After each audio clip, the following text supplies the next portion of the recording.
Sisi kama Standing Voice tumekuwa tukifanya hizi huduma kwa mikoa 26 kwa Tanzania bara, na tunapita kwenye kila halmashauri, lakini pia tunapita kwenye shule maalum ambazo zinakuwa na watu wenye ualbino ama wanafunzi wenye ualbino.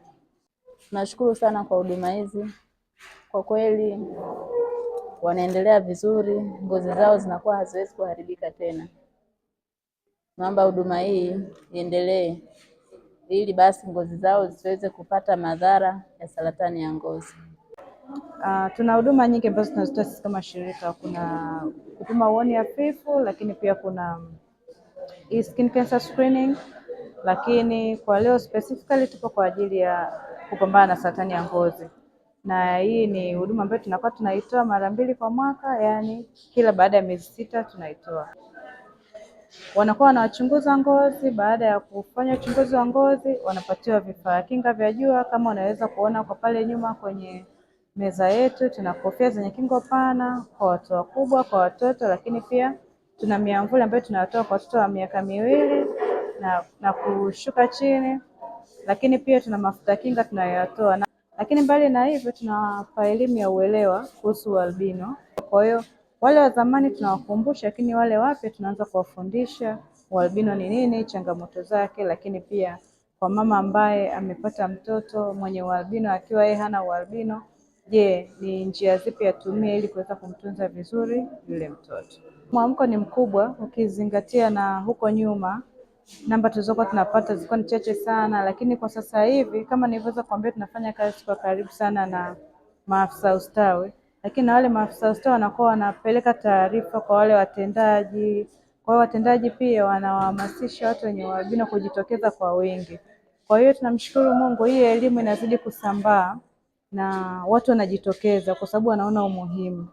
Tuna tiba ya ubaridi mkali ambayo mtu akibainika na kiashirio cha saratani, basi tunampatia ile tiba hapo hapo ya ubaridi mkali.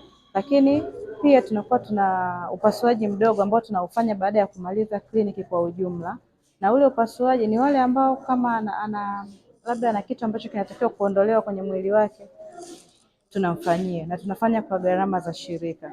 Lakini mbali na hivyo, kama mtu anahitaji msaada zaidi wa kimatibabu, basi tunampatia rufaa kwenda Ocean Road, Muhimbili ama KCMC, na hizo zote tunagharamia sisi kama shirika, na tunahakikisha huyu mtu anapata matibabu mpaka pale anapokuwa sawa na kurejea nyumbani.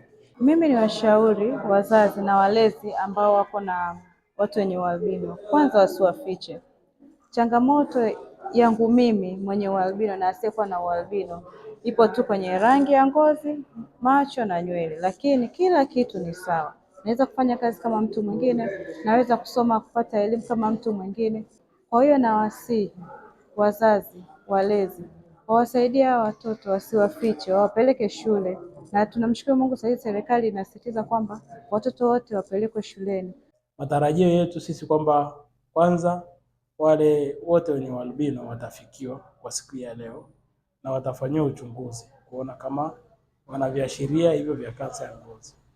Lakini pia tunatarajia kwamba wale watakaoonekana wana changamoto ya kansa ya ngozi kwa sababu wanafanya uchunguzi, basi watapatiwa matibabu.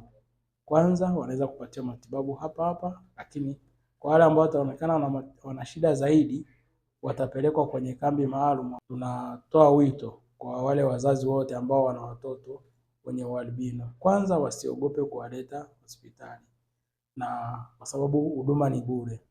Lakini pia wasiwafiche, kwa sababu kuna changamoto nyingi za ngozi ambazo kwa hali ya kawaida, kwa madaktari wa kawaida wanaweza wasizigundue, lakini kwa hao madaktari ambao wamekuja ambao ni wataalamu wa ngozi, wao wanaweza kuyagundua yale matatizo na kuweza kuyafanyia kazi. Kwa Ulambo tumefanikiwa sana katika huduma hizi kwa sababu zinasaidia sana walemavu, na kufikia kipindi hichi kwa Ulambo tatizo sio kubwa sana kulingana na hawa wadau wetu, kila mwaka wanakuja kutusapoti.